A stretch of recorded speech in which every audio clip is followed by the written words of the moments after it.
Selamat datang kembali di pembahasan mendalam kita. Kali ini nih kita mau gali lebih dalam soal fokus seorang pemimpin. Sumbernya dari rangkaian artikel HBR Emotional Intelligence yang Anda kasih. Kita mau coba tarik benang merahnya ya. Gimana sih pemimpin efektif itu mengarahkan fokusnya ke dalam diri, keluar, sama ke orang lain di sekitarnya. Di materi Anda ini kan ada bahasan soal mindfulness, resilience atau ketahanan, terus pengaruh, kepemimpinan otentik, empati juga. Wow, banyak ya. Oke, kita bongkar satu-satu yuk. Ya, betul sekali. Ini bukan cuma soal konsentrasi ke satu tugas aja gitu ya, tapi lebih ke kesadaran yang multidimensi. Gimana pemimpin itu, ya ibaratnya menyeimbangkan antara lihat ke dalam diri, paham situasi di luar, dan juga nyambung sama orang lain. Oke, kita mulai dari yang pertama ya, fondasinya, fokus ke dalam. Sumber kita ini kan menyoroti banget soal mindfulness.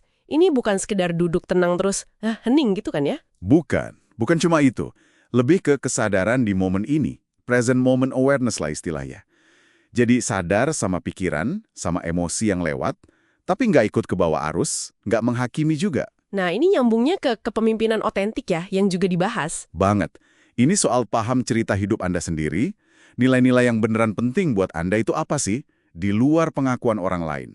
Dan yang sering susah itu nyadar sama blind spots, titik buta kita.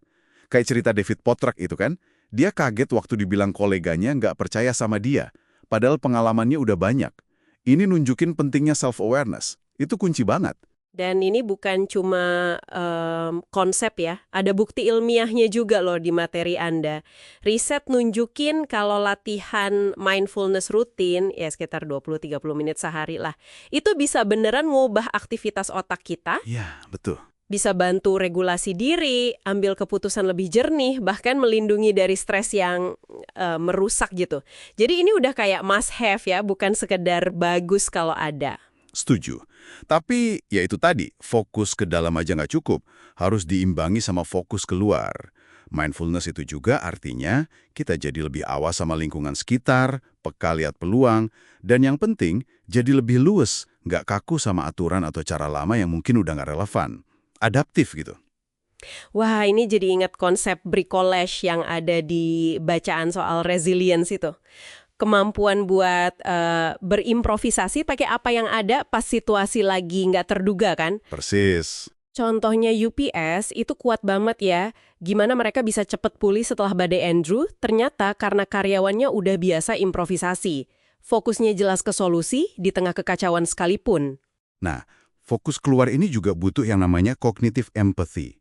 Jadi bukan cuma ngerasain emosi orang lain, tapi bisa paham cara pikirnya, perspektifnya secara intelektual.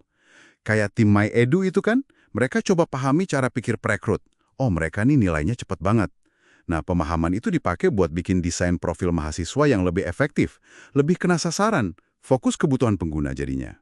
Oke, sekarang kita geser ke fokus ketiga nih. Fokus pada orang lain. Ini juga krusial kan? Gimana pemimpin bisa fokus ke timnya, bangun koneksi yang kuat? Ada poin soal compassion atau welas asih ya di sini? Iya, welas asih. Ada temuan riset yang bilang kalau respon welas asih bukannya marah pas ada kesalahan, itu justru bikin loyalitas sama kepercayaan naik. Masuk akal sih ya? Sangat masuk akal. Kan sering dengar orang itu resign karena atasannya, bukan perusahaannya. Nah, koneksi ini dibangun salah satunya lewat mendengarkan aktif. Ini bukan cuma diam loh ya. Bukan sekedar nunggu giliran ngomong ya? Betul. Tapi kayak trampolin katanya. Jadi kita memantulkan, bahkan memperkuat ide orang lain. Bikin mereka merasa, wah omongan gue didengerin nih, dihargai. Ini yang nantinya bisa ciptain psychological safety. Ruang aman buat orang berani ngomong, berani kasih ide. Tapi, bukannya ada jebakan ya? Semakin orang berkuasa, katanya kualitas kayak empati ini malah bisa luntur. Materi Anda nyebut paradoks kekuasaan. Gimana tuh? Nah, itu pertanyaan bagus. Ini jebakan yang sering nggak disadari. Semakin tinggi posisi, secara alami, ada kecenderungan untuk jadi kurang peka sama orang di sekitar. Empatinya bisa terkikis. Bukan karena niatnya jelek ya, tapi lebih karena efek psikologis dari kekuasaan itu sendiri. Waduh, terus gimana dong cara ngatasinnya? Makanya, kesadaran diri terus-menerus sama tindakan yang proaktif itu jadi penting banget. Praktek sederhana aja, kayak beneran luangin waktu buat dengerin orang. nggak sambil main HP atau mikir lain. Tunjukin kepedulian yang tulus. Misal bilang, wah itu pasti berat ya buat kamu. Terus kasih kredit, kasih apresiasi ke tim secara eksplisit. Kayak yang dicontohin Pete Docter di Pixar atau Arturo Bejar di Facebook itu. Itu cara-cara konkret buat tetap membumi dan jaga fokus ke orang lain. Oke, jadi kalau kita rangkum nih ya, jadi pemimpin yang fokus itu ternyata bukan soal milih satu arah aja, tapi lebih kayak tarian dinamis gitu ya, antara kenal diri sendiri, fokus ke dalam, terus pinter baca situasi dan adaptasi, fokus keluar, sama bangun hubungan yang tulus sama orang lain, fokus ke orang lain. Betul sekali. Dan ketiganya ini saling nguatin loh. Nggak bisa dipisah-pisah. Makin Anda sadar diri, makin bagus Anda navigasi situasi di luar, dan makin efektif juga Anda berhubungan sama orang lain. Jadi kayak siklus gitu. Nah, sebagai penutup nih, mungkin ada satu pertanyaan buat Anda para pendengar renungkan.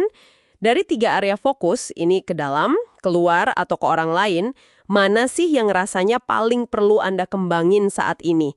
Dan kira-kira langkah paling kecil apa ya yang bisa Anda mulai lakukan hari ini setelah dengerin obrolan kita? Coba dipikirkan ya.